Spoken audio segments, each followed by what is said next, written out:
इसको क्या कहते हैं? प्रिज्म। प्रिज्म का जो है 2 अपवर्तक सतह होता है। कितना अपवर्तक सतह होता है? 2 अपवर्तक सतह होता है। अपवर्तक सतह उस सतह को कहते हैं जिस पर प्रकाश आती है और अपवर्तन के बाद निकल जाता है, उसको क्या कहते हैं?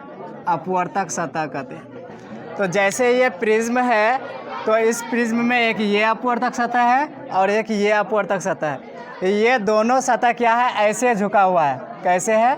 ऐसे झुका हुआ है। जब ऐसे झुका हुआ है तो इसके बीच कुछ एंगल बना है, ठीक है, इसके बीच एंगल बना हुआ है।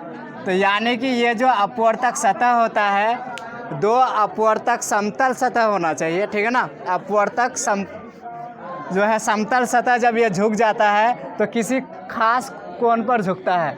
तो एक कोण पर झुकने के वजह से जो ये आकृति बनता है, जो ये स्ट्रक्चर बनता है, इस स्ट्रक्चर को क्या कहते हैं?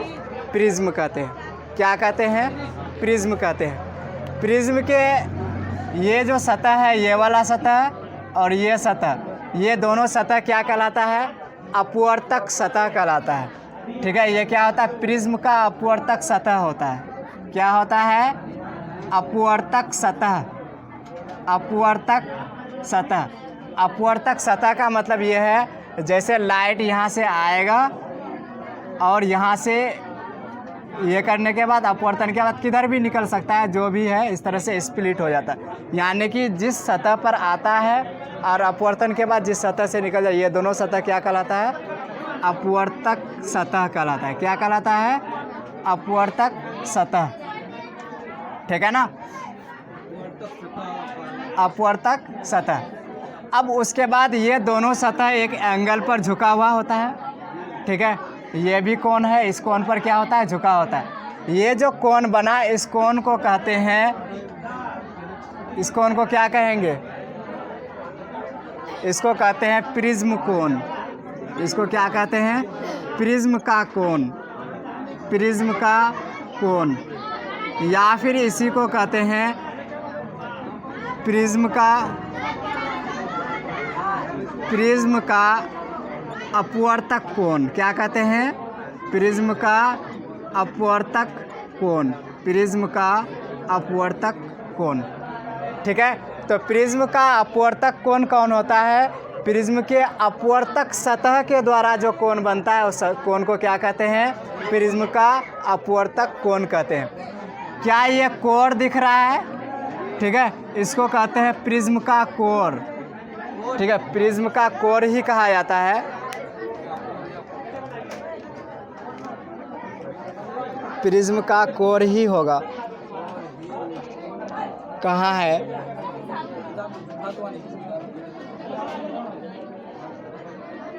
इसको कहते हैं प्रिज्म का अपवर्तक कोण कहते हैं, ठीक है ना। इसको क्या कहते हैं? प्रिज्म का अपवर्तक कोण कहते हैं। अरे यार, क्या कहते हैं? अपवर्तक कोण कहते हैं, ठीक है ना। ये प्रिज्म का क्या हो गया? अपवर्तक कोण, ठीक है। तो क्या क्या हमने देखा अभी? प्रिज्म में 2 अपवर्तक सतह होता है, यानी जिस सतह से प्रकाश जो है आती है और निकलती है। और उसके बाद क्या होता है? एक कोण होता है, यानी कि अपवर्तक सतह के बीच जो कोण बनता है उस कोण को क्या कहते हैं? प्रिज्म का कोण कहते हैं या प्रिज्म का अपवर्तक कोण कहते हैं, ठीक है ना। उसके बाद ये जो कोण होता है, जिस कोण पर मिलता है दोनों अपवर्तक सतह, इस कोण को कहते हैं प्रिज्म का अपवर्तक कोण। क्या कहते हैं? प्रिज्म का अपवर्तक कोण कहते हैं। अच्छा, क्या तुम लोग ये बता सकते हो इस प्रिज्म में कितना सतह है? कितना सतह है? 5 सतह है। कैसे? एक ये वाला सतह है, इसके जस्ट पीछे एक ये वाला सतह, एक ये हो गया, दूसरा 2 हो गया, 1 और 2, ये दोनों सतह 3 4, और जिस पर बैठा हुआ है जो आधार है वो क्या है? 5। तो प्रिज्म में कितना सतह होता है?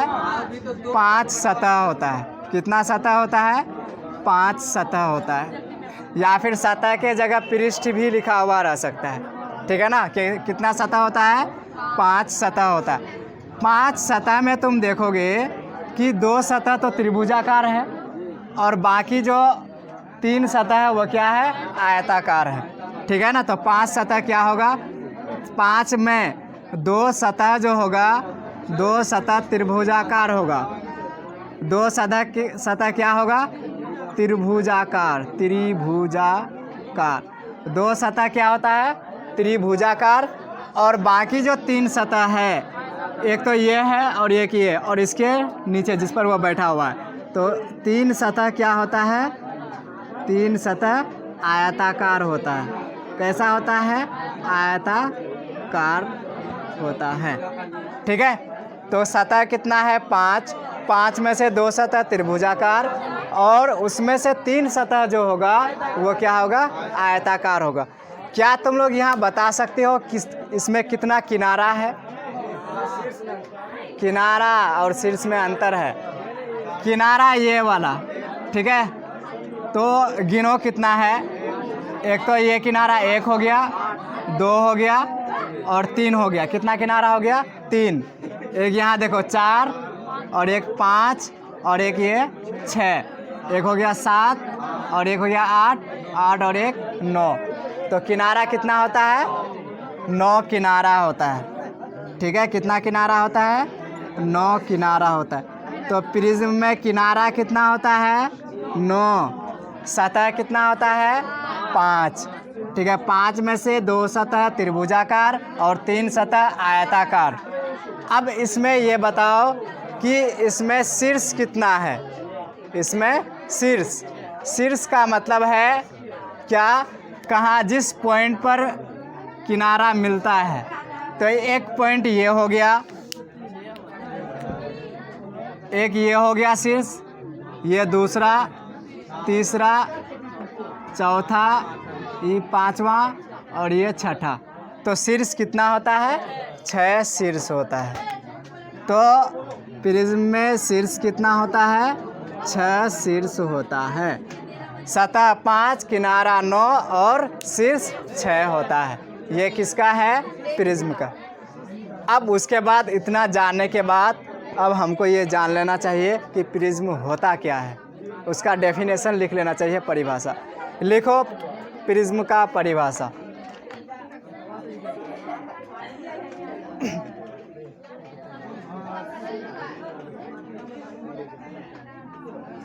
दो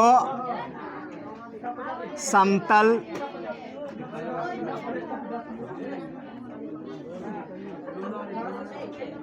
जब 2 समतल पृष्ठ या समतल सतह भी लिख सकते हैं, समतल पृष्ठ किसी कोण पर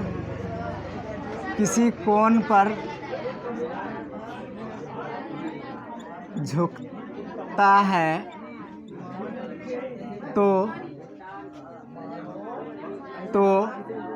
उससे बना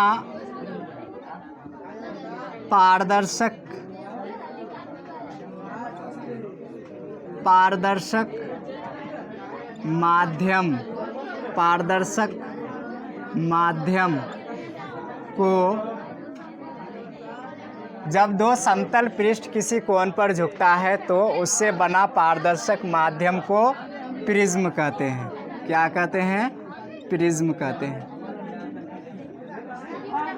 क्या कहते हैं, प्रिज्म कहते हैं। ठीक है।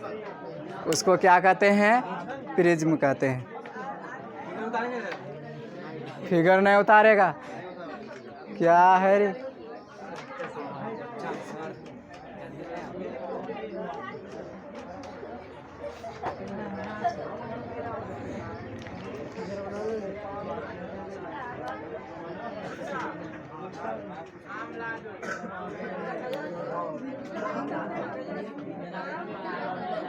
ठीक है, हो गया। चलो ठीक है, आ जाओ।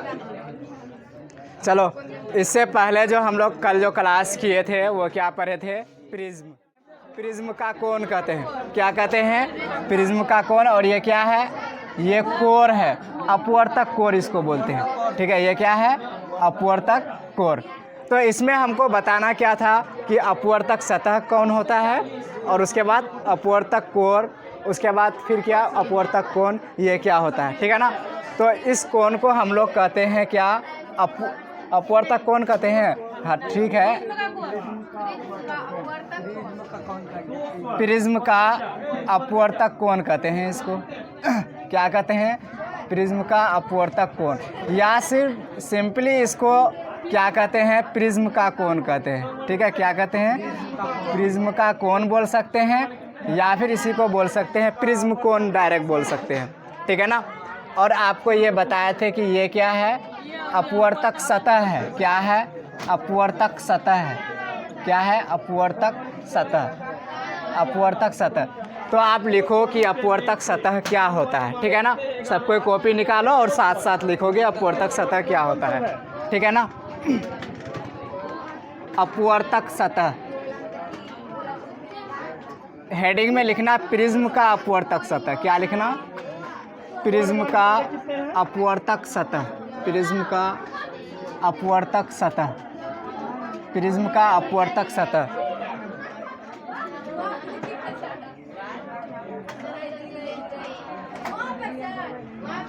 रिफ्रैक्टिंग सरफेस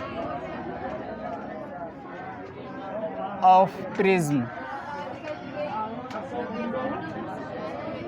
टर्म जो है इंग्लिश को याद रखोगे, फ्यूचर में काम देगा।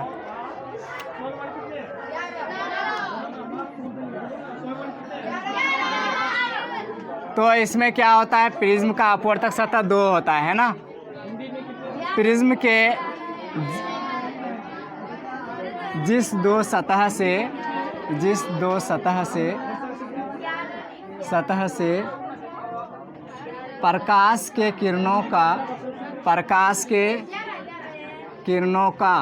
प्रकाश के किरणों का आवागमन होता है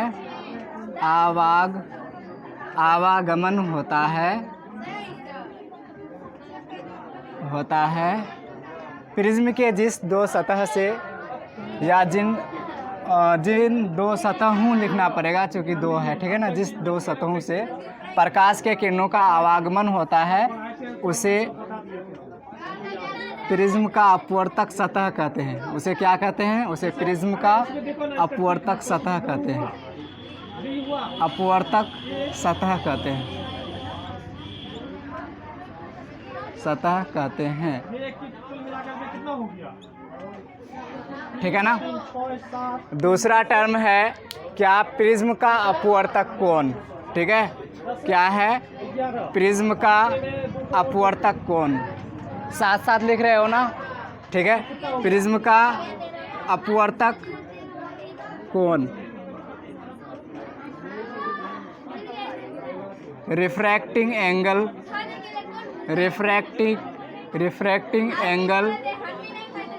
of prism, refracting angle of prism.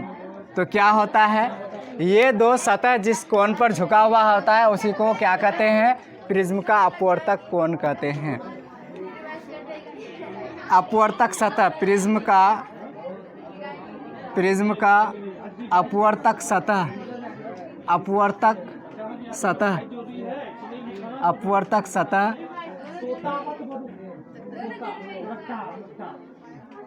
Prism का दोनों अपवर्तक सतह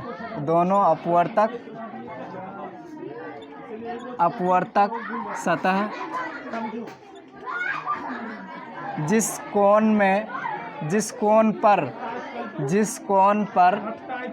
कोण पर झुका होता है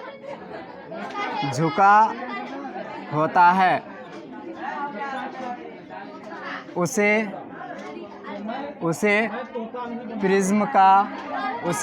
प्रिज्म का अपवर्तक कोण कहते हैं।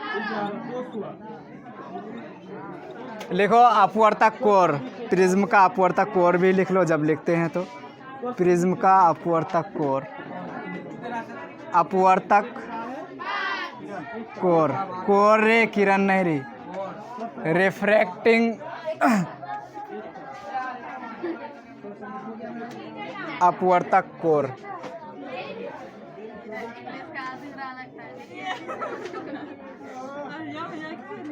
Refracting core of prism. अपवर्तक कोर जिस अपवर्तक सतह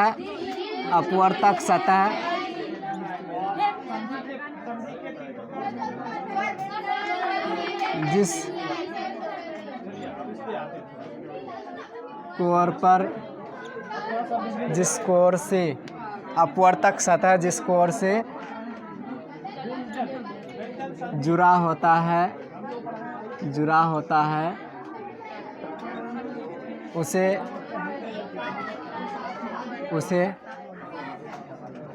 अपवर्तक प्रिज्म का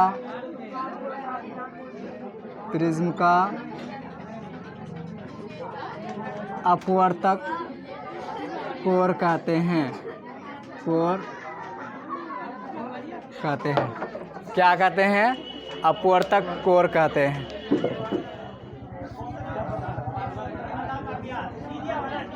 विचलन कोण, इसको कहते हैं एंगल ऑफ डेविएशन। क्या कहते हैं? Angle of deviation.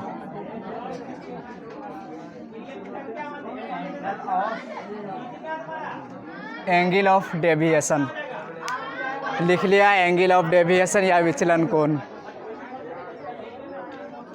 Angle of deviation या विचलन कोण। तो देखो फिगर, अभी ध्यान दो फिगर के तरफ, ठीक है ना।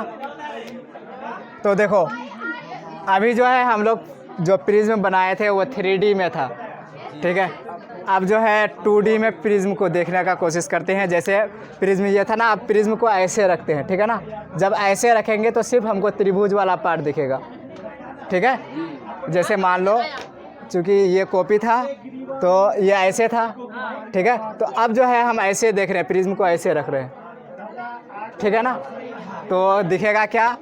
सिर्फ त्रिभुज वाला पार्ट दिखेगा। तो यहाँ जो है हम बना देते हैं,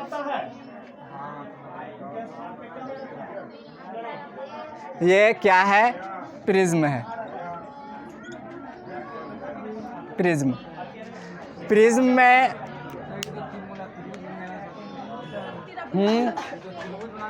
अरे तुमको बोला मैं क्या, जो ये प्रिज्म ऐसे है तो अब तुम अगर सामने देखो तो क्या दिखेगा? ठीक है, तो ये ऐसे है। तो यहाँ आएगा क्या? एक किरण आएगा। जो किरण आता है उसको क्या कहते हैं? आपतित किरण कहते हैं। इसको क्या कहते हैं? आपतित किरण कहते हैं। प्रिज्म कैसा माध्यम है? पारदर्शक माध्यम है। जब पारदर्शक माध्यम है तो जब यहाँ क्या है? हवा है। जब प्रिज्म में जाएगा तो यहाँ इसको माध्यम मिलेगा, हवा के अलावा दूसरा मिलेगा, ठीक है। कैसा माध्यम मिलेगा इसको? सघन माध्यम मिलेगा। तो फिर यहाँ क्या होगा? अपवर्तन की घटना होगी, ठीक है। क्या होगा? अपवर्तन। इसको जाना चाहिए था कैसे? ये कैसे जाएगा? इसको ऐसे जाना चाहिए, ठीक है। लेकिन ये जाएगा कैसे?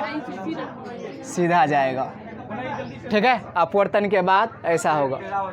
लेकिन फिर उसके बाद जब यहाँ से निकलेगा तो माध्यम बदल जाएगा, तो फिर ये इस तरह से निकल जाएगा, ठीक है। ये कैसे हुआ? देखो यहाँ पर भी तो एक लंब होगा, लंब होगा कि नहीं? होगा ना, ठीक है। और एक लंब इधर भी होगा, ठीक है ना। तो यहाँ से देखो, यहाँ जैसे ही गया था तो ये किरण अभिलंब की ओर झुका कि नहीं? इसको जाना था ऐसे, लेकिन क्या हुआ? अभिलंब की ओर। चूँकि ये क्या था? विरल माध्यम। विरल माध्यम से सघन माध्यम में गया तो किरण क्या होता है? अभिलंब की तरफ झुक जाता है। अब जब सघन माध्यम से विरल माध्यम में जाता है तो ये अभिलंब से दूर हो जाता है। तो देखो ये अभिलंब है, अभिलंब से दूर हुआ है कि नहीं? हो गया है ना। इस किरण को जब प्रिज्म से जो निकल जाता है, पहले भी हम बताए थे सिल्ली वाला, वो पार्श्विक विस्थापन वाला, उसमें हम लोग देखे थे क्या कि जैसे ये किरण आता है, यहाँ आता है, फिर ये निकल जाता है। तो इसको कहते हैं आपतित किरण और इसको क्या कहते हैं, निर्गत किरण। तो उसी तरह जब प्रिज्म से जो किरण निकलता है उसको क्या कहते हैं, निर्गत किरण कहते हैं। इसको क्या कहते हैं, निर्गत किरण कहते हैं। ठीक है, इस किरण को क्या कहते हैं, निर्गत किरण। अगर हम इस निर्गत किरण को हम इधर थोड़ा पीछे लेके जाएं, है ना, इसको हम पीछे लेके जाएं और इस किरण को आगे बढ़ाएं, तो क्या ऐसा नहीं लगता है कि आपतित किरण और निर्गत किरण के बीच कोई कोण बना है। ठीक है, कोई कोण बना है। इस कोण को डिनोट करते हैं डेल्टा से। किससे, डेल्टा से। ठीक है, इस डेल्टा कोण को कहते हैं एंगल ऑफ डेविएशन। क्या कहते हैं, या फिर इसी को क्या कहते हैं, विचलन कोण। क्या कहते हैं, विचलन कोण। ठीक है ना, क्या कहते हैं इसको, विचलन कोण या angle of deviation. Angle of deviation. Angle of deviation. तो एंगल ऑफ डेविएशन क्या है, आपतित किरण और निर्गत किरण के बीच का कोण।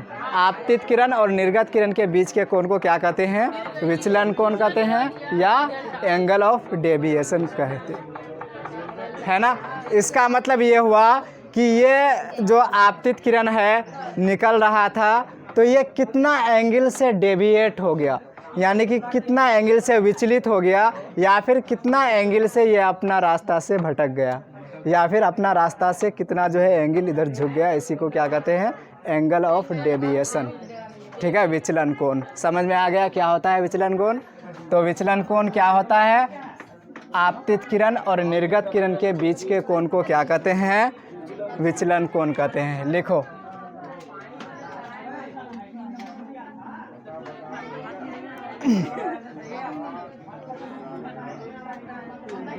आपतित किरण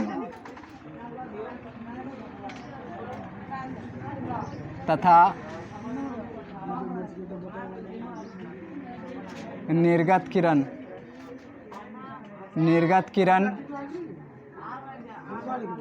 के बीच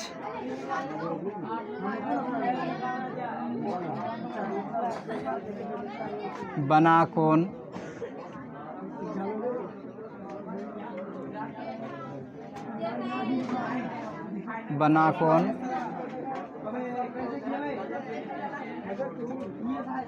विचलन कोण कहलाता है।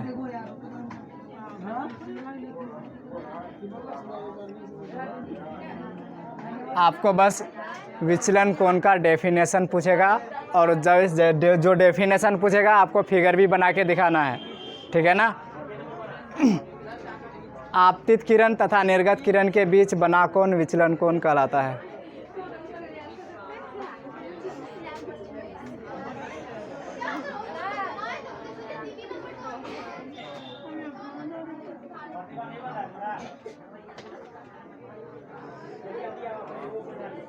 दूसरा पॉइंट आपको ध्यान में रखना है, क्या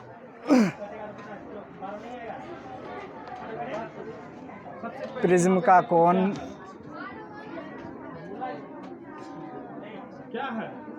अधिक होने से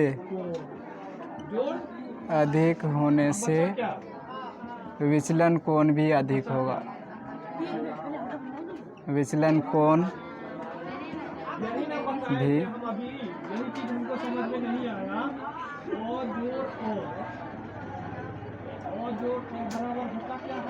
प्रिज्म का कोण अधिक होने से विचलन कोण भी अधिक होगा। कोण भी